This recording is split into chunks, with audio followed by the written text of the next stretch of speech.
మీకు 8 నెలల పాలన కూటమి ప్రభుత్వం పర్లేదు. అంటే ఆర్థిక అంశాలకు సంబంధించి కొంత వెసులుబాటు లేనప్పటికీ అప్పుమూర్తే ఇస్తామంటున్నారు కదా పథకాల వైపు. మొన్న చెప్పారు కదా బాబు గారు. పథకాలు అంటే ఎవరు వచ్చినా ఒకటేనన్న, ఎవరు వచ్చినా న్యాయం చేయరు. ప్రజలకైతే, సామాన్య ప్రజలకైతే ఎవరు న్యాయం చేయట్లా. అది ఉన్నోళ్ళు ఉన్నారు, లేనోళ్ళు అన్నట్టుగా సామాన్య ప్రజలకు ఎవరూ చేయట్లా. అది సో ఇవనేవి ఎలక్షన్స్లో ఇచ్చే ప్రచారాలకి అంతే తప్ప ఏముండవు అంటారు. అంతే. మరి ఏంటన్నా ఆర్థికంగా బలోపేతం చేయాలంటే సంపద సృష్టి అంటున్నారు. అమరావతి చుట్టుపక్కల చూడ భూములు పెరుగుతున్నాయి అంటున్నారు కదా, రిజిస్ట్రేషన్ ఎలా ఉంటుంది? చేయాలి కదన్న, చేస్తే కానీ తెలిసింది, చేయింది ఏం తెలిసింది. మరి ఏంటన్నా చూస్తే ఫిబ్రవరి మధ్యలోనేమో మనకి అసెంబ్లీ సమావేశాల్లో రాష్ట్ర బడ్జెట్ అంటున్నారు. మరి ఎలా ఉండబోతుంది ఈసారి? ఏమన్నా మరి ముందుకెళ్తామా? బడ్జెట్ పేరుకే చూపిస్తానికి డిస్ప్లే బడ్జెట్లో ఉన్నాయి, అక్కడ కూడా అమలు అవుతున్నాయా ఎక్కడన్నా? కొన్ని అయినోళ్ళు ఎవరని చెప్పారా? మొత్తం 5 పథకాల గురించి మాట్లాడుతున్నారు. ఉగాదికి ముందేమో మహిళలకు ఉచిత బస్సు ప్రయాణం, తల్లికి వందనం అంటున్నారు. అవన్నీ పెట్టినప్పుడు సంగతి అన్న. జూన్ నుంచి ఉపాధ్యాయుల నియామకంతో పాటు రైతులకు పెట్టుబడి సాయం, జాలర్లకి పెట్టుబడి సాయం. ఇంకా చెప్పుకుంటూ వెళ్తారు అందరూ, ఎవరికి తోచిన వాళ్ళు చెప్పుకుంటూ వెళ్తున్నారు. కానీ నష్టపోయేది ఎవరు ఆఖరికి? ప్రజలే. అది మరి ఏంటంటే పవన్ కళ్యాణ్ గారు లాస్ట్ వరకు ఉంటారు కూటమిలో భాగంగా. ఆయన ఉన్నబట్టే కొద్దిగా గొప్ప నడుస్తుంది కూటమి. ఆయన కూడా లేకపోతే ఇంకంతే సంగతులే. మరి చూస్తే పురంధేశ్వరరావు గారు 2027లో ఎలక్షన్స్ ఉంటాయి, జమిలీ ఎలక్షన్స్. దాని తర్వాత 100 రోజులకి రాష్ట్రంలో ఉంటాయి సార్వత్రిక ఎన్నికలు అంటున్నారు. మరి ఏమన్నా మార్పులు చేర్పులు ఉంటాయి? బీజేపీ పెద్దపేట పవన్కేగా. అదే ఇంకా వచ్చినప్పుడు ఛాయిస్ తీసుకుంటాను. ఇప్పుడైతే ఏమి చెప్పలేము. ఎలా ఉన్నాయి ధరలు? ఎలా అనిపిస్తున్నాయి నిత్యావసర సరుకులు? నిత్యావసర సరుకులు అయితే లాస్ట్ గవర్నమెంట్ మీద ఈ గవర్నమెంట్ పెరిగినాయి అన్న. కరెంట్ ఛార్జీలు కూడా పెరిగినాయి. మరి రాబోయే 4 ఏళ్ళలో ఉద్యోగ కల్పన అంటున్నారు. సాధ్యమేనా? కంపెనీలు వస్తాయా? సాధ్యం అంటే అభివృద్ధి ఉంటే సాధ్యం అవుతుంది అన్న. అభివృద్ధి లేనిది అక్కడి నుంచి తీసుకొస్తాడు ఎవరైనా. ఇప్పుడు మనం ఎవరిని తప్పుపడతాక లేదు కదా. వాళ్ళైనా ఒకటి, ఇల్లైనా ఒకటే మనకి. కానీ ప్రజలే నష్టపోతున్నాము ఆఖరికి. అప్పుడు అతను ఆదరణ ఇతను ఇది అంటున్నాడు, కానీ ఏది జరగట్లేదు. జరిగితే ఎక్కడన్నా పోనీ ఎవరన్నా చెప్పుకుంటే ఇది ఎవరో చెప్పుకుంటారు, ఏం చేయలేము. అయితే అది గతంతో పోల్చుకుంటే ఇది బాగా ప్రజలకు ఉపయోగపడే బడ్జెట్. అందులో మధ్య తరగతి వాళ్ళకి అంటారు, నిజమేనా?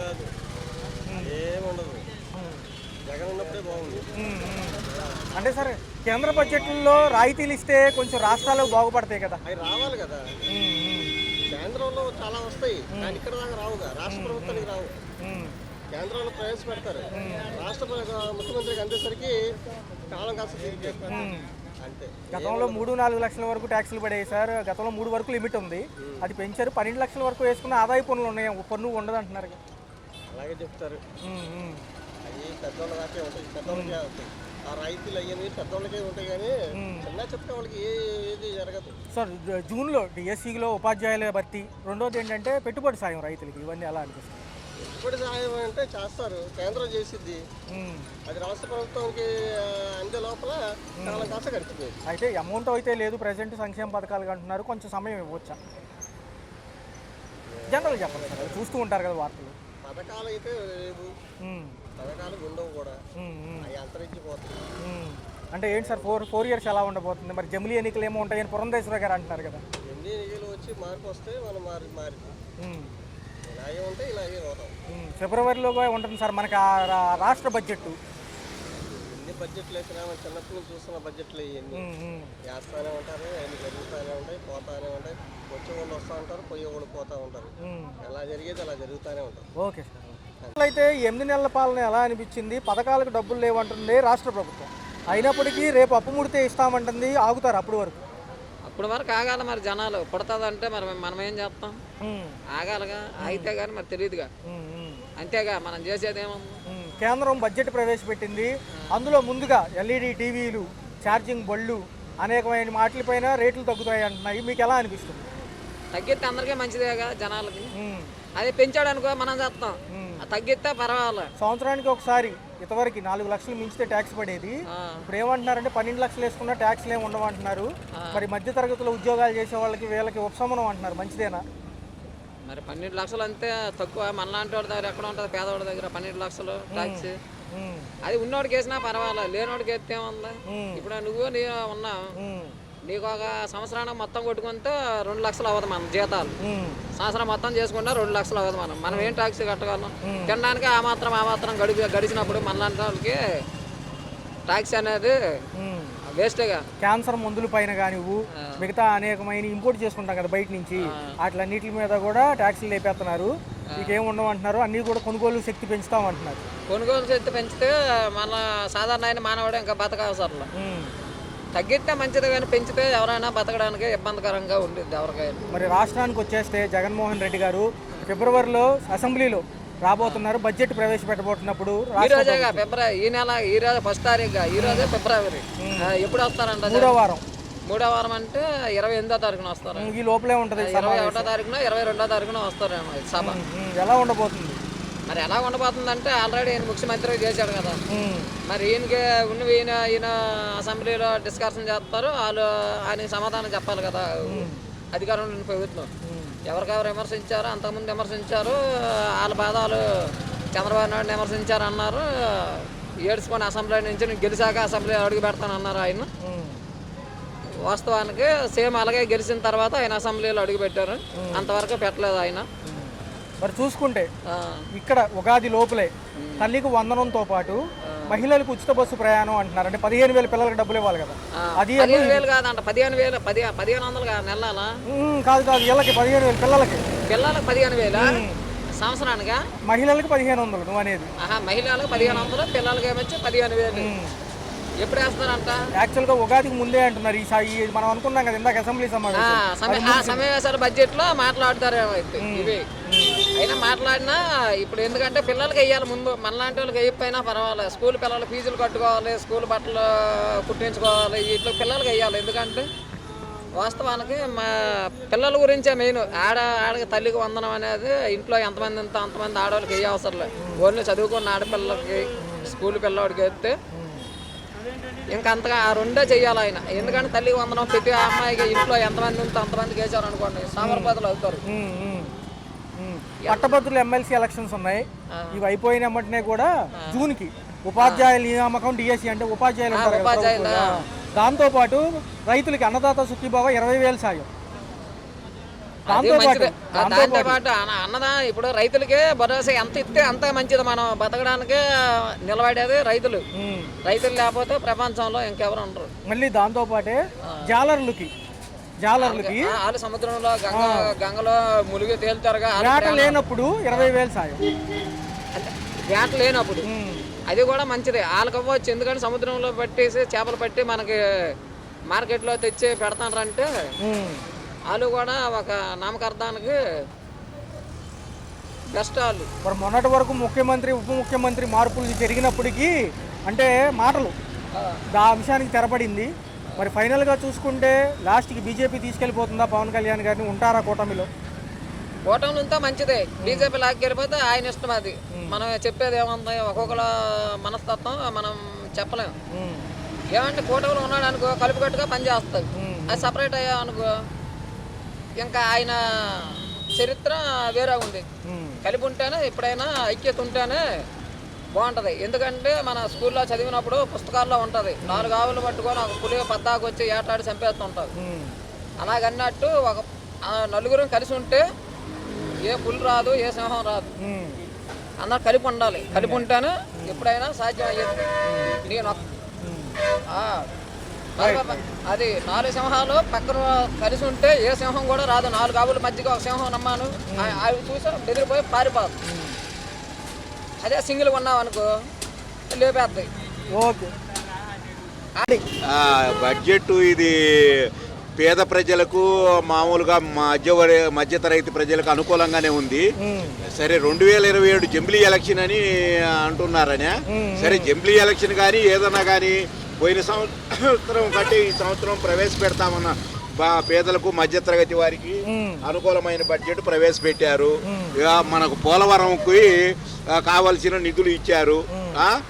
రైల్వే వాటికి రైల్వే జోను ఇచ్చారు. ఇప్పుడు కేంద్ర స్టీల్ ప్లాంట్ ఎత్తేస్తారన్న స్టీల్ ప్లాంట్ కూడా మనకు స్టీల్ ప్లాంట్ ఎత్తేయకుండా మనకు ఫండ్స్ ఇచ్చారు. కేంద్ర ప్రభుత్వం సన్నిహితంగా ఉంటాం కాబట్టి మనకు గవర్నమెంట్ కేంద్ర గవర్నమెంట్ సహకరిస్తుంది కాబట్టి రాష్ట్ర ప్రభుత్వం చేయగలదు, మనోడు సాగించగలదు. ఎందుకంటే ఈరోజు మనము అక్కడ ఒక రాజధాని లేక వచ్చి ఏదో నడి రోడ్డు మీద ఉన్న పరిస్థితిలో ఉన్నాము. అటువంటిది మనకు ఒక రాజధాని కావాలన్నా, ఒక కొత్త వనరులు కావాలన్నా కూడా కేంద్ర ప్రభుత్వం అవసరం ఉంది కాబట్టి గత 5 ఏళ్లలో జగన్ ప్రభుత్వం ఇవన్నీ కూడా ఏమి తేలేకపోయిండు. ఆయన బుగ్గన రాజేంద్రనాథ్ రెడ్డి అని ఫైనాన్స్ మినిస్టర్ ఉండేవాడు. ఆ దండయాత్ర, దోమలపై దండయాత్ర చంద్రబాబు నాయుడు కత్తి పట్టుకున్నాడని ఇదే చెప్పాడు, కానీ పోయి కలిశాడు అని అన్నాడు. కానీ కలిసినప్పుడు ఏదో ఒక ప్రయోజనం ఉంది. ఇప్పుడు చంద్రబాబు నాయుడు కలిస్తే ప్రయోజనం ఉందా? ఇప్పుడు నీకు స్వతహాగా కళ్ళకు కట్టినట్టు కనపడుతుందా? స్టీల్ ప్లాంట్కు 11,000 కోట్ల రూపాయలు ఇచ్చారా? రైల్వే జోన్ పిఎం వచ్చి శంకుస్థాపన చేశాడా? ఇవన్నీ కూడా ఇచ్చినట్టు కనపడుతున్నాయా? నిన్న పోలవరానికి ఈరోజు బడ్జెట్లో కేంద్ర నిధులు కేటాయించారా? అవన్నీ కనపడుతున్నాయి. అవి మీరు ఎందుకు చేయించలేకపోయినరు? పరిపాలన మీద అవగాహన, పరిపాలన అనుభవం లేక ఏదో ముఖ్యమంత్రి అయినాను, 150 సీట్లు వచ్చినాయి, నాకు గెలిచాను, ముఖ్యమంత్రి పదవి కోసమే వచ్చారు కానీ దోసుకోవడానికి. నిన్న ఒక ఆయన చూస్తే ఆయన జగన్ జైల్లోకి పోతే నేను సీఎం అని పెద్దిరెడ్డి రామచంద్రారెడ్డి అని అక్కడ ఆయన ఎన్నో 7,000 ఎకరాలు అంతా అటవీ భూములు, దానికి ఒక ఎస్టేటు, ఆయన ఒక సామ్రాజ్యాన్ని ఏర్పరచుకున్నారు. అదే ఆ పేదలకు చేయాల్సింది. మీరు చేయండి పరిపాలన. మీరు గెలిచారు, నిన్న కూడా గెలిచావు. నీకు జనాల్లో ఉందో మరి భయంతో గెలిచావో అది వేరే విషయం, చెప్పలేదు. కానీ సరే, నువ్వు గెలిచావు, ప్రజలకు మేలు చేయి, నువ్వు కూడా కొంత సంపాదించుకో. అంతా నీ రాజ్యం కింద ఉండకూడదు. ప్రజా అనుభవము, ప్రజా పాలన అనుభవము ఉండి రోడ్లు చూసావా? ఈరోజు పవన్ కళ్యాణ్ గారు ఆయన డిప్యూటీ సీఎం అయిన తర్వాత కాకినాడ నుంచి పిఠాపురం వరకు ఆ రోడ్డు మొన్న ఎట్లా ఉన్నది, ఎంతమంది జనాలు, వెహికల్స్ పడిపోయి ఎంతమంది చనిపోయినారు, వాటింటికి కూడా రోడ్లు చూసావా? ఎట్లా మెరుగైన రోడ్లు వేస్తున్నారో, ఏ విధంగా వేస్తున్నారో, నాణ్యమైన రోడ్లు. ఈరోజు గ్రీన్ ఎక్స్ప్రెస్ వే నడుస్తుంది బెంగళూరుకి. ఎంత అద్భుతంగా ఉన్నాయి రోడ్లు. రోడ్డు రవాణా ట్రాన్స్పోర్ట్ ఉంటే మనకు అభివృద్ధి చెందగలదు రాష్ట్రం. సార్, చూసుకుంటే జూన్ నుంచి కూడా డిఎస్సి నోటిఫికేషన్కి సంబంధించి ఉపాధ్యాయుల నియామకంతో పాటు రైతులకి 20,000 పెట్టుబడి సాయం, దాంతోపాటు మత్స్యకారులకి ఎవరైతే వేటలే సమయంలో 20,000 చేయూత, ఇవన్నీ ఎలా అనిపిస్తున్నాయి? అవన్నీ కూడా చేస్తారు నిదానంగా. ఎందుకంటే ఇప్పుడు మనం లోటు బడ్జెట్లో ఉన్నాము, అప్పుల్లో ఉన్నాము. 1 by 1 చేసుకుంటూ వస్తారు. ఇప్పుడు చేయమంటే ఎవరు కూడా చేయలేరు. అది కూడా ఆలోచించాలా. కాకపోతే మాకు చెప్పారు మీరు చేయలేదు అనేది. ఎందుకంటే ఇది ఎట్లా ఉంటుందంటే, ఒక దీని మీద ఉంది చూడు, ఒక స్నాక్స్ కోసమే 1,000 కోట్లు స్వాహా చేశారు. ఏదో పేద ప్రజలకు ఒక 5,000 వేసి నువ్వు 10 లక్షల రూపాయలు దోసుకోవటం కాదు. అది ఏదైనా ఉంటే అభివృద్ధి రూపంలో జరుగుతుంది, నిదానంగా జరుగుతుంది. వాళ్ళకు కూడా చెప్పిన విధంగా డిఎస్సి నోటిఫికేషన్ రేపు ఎమ్మెల్సీ ఎలక్షన్ అయిపోయిన తర్వాత డిఎస్సి నోటిఫికేషన్ ఇస్తామన్నారు. అది కూడా చేస్తారు. 1 by 1 చేసుకుంటూ వస్తారు. పేద ప్రజలకు కొంతమంది వీళ్ళు ఏంటంటే ఒక వేవ్, అది జనాల్లో మా జగను మా ఇది ఇంకోకని కాదు. చూడాలి పరిపాలన. ఒక సంవత్సరం టైం ఇవ్వండి, అభివృద్ధి ఏం జరుగుతుంది, లేదంటే ఈ రాష్ట్రానికి ఏ విధంగా ఇది జరుగుతుంది. మనం అనుకోవచ్చు మా పార్టీ ఇది మీ పార్టీ ఇది అనేది కాదు. కానీ నేను చెప్తుంది ఏంటంటే రాష్ట్రం బాగుండాలి. బాగుంటే అన్ని వనరులు ఉంటే ప్రతి ఒక్కరు ప్రజలు బాగుపడతారు, ప్రజలు ఆరోగ్యంగా ఉంటారు, చదువు బాగుంటుంది, పిల్లల భవిష్యత్తు బాగుంటుంది. రేపు రాష్ట్రాల నుంచి, వేరే దేశాల నుంచి ఈ పారిశ్రామికవేత్తలు వచ్చి ఒక ఫ్యాక్టరీ, ఒక అనంతపురంలో పడింది, ఒక కియా ఫ్యాక్టరీ, 3,000 మంది బతుకుతున్నారు. దానికి అనుసంధానంగా 10,000 మంది ఏదో రకంగా ఇది అవుతారు. అట్లా రాష్ట్రాన్ని అభివృద్ధి పదంలో నడిపిస్తే, ఎవరైనా జగన్ అయినా చంద్రబాబు నాయుడు అయినా నడిపిస్తే అది రాష్ట్రానికి బాగుంటుంది, రాష్ట్ర భవిష్యత్తు బాగుంటుంది. సార్, చూసుకుంటే ఉగాదికి ముందు ఏదైతే ఫిబ్రవరి 3వ వారంలో ఈ బడ్జెట్ సమావేశాలు రాష్ట్రానికి సంబంధించి ఏవైతే ఉండబోతున్నాయో, ఒక పక్క జగన్ గారు కూడా పాల్గొంటారంటున్నారు. ఈసారి గతంలో నాకు హోదా దక్కలేదు అందుకే రాలేదన్నారు. మరి ఈసారి ఎలా ఉండబోతుంది? రెండోది, రాష్ట్రానికి చేకూర్చే మేలు ఎలా ఉండబోతుంది? హోదా రాష్ట్రానికి కేంద్ర ప్రభుత్వం సహకరిస్తూనే ఉంది. ఈరోజు మనకు కనిపిస్తూనే ఉంది. వాళ్ళు అన్ని విధాల రాష్ట్ర ప్రభుత్వాన్ని ఈరోజు పోలవరంకు నిధులు కేటాయించారు. పోలవరం పని స్టార్ట్ అవుతుంది. అది నీకు 2027 కల్లా కంప్లీట్ చేస్తామంటున్నారు. కేంద్ర గవర్నమెంట్ కూడా దానికి సాక్షాత్తు ఒప్పందంగా కనిపిస్తూ ఉంది మనకి ఈరోజు నిధులు ఇవ్వడం ద్వారా. అందుకని రాష్ట్ర ప్రభుత్వం ఏదైతే అడుగుతుందో, ఏదైతే చెప్తుందో అవి కేంద్ర ప్రభుత్వం కూడా చేస్తానంటుంది. ఖచ్చితంగా జరుగుతాయనే ఆశాభావం ఉంది.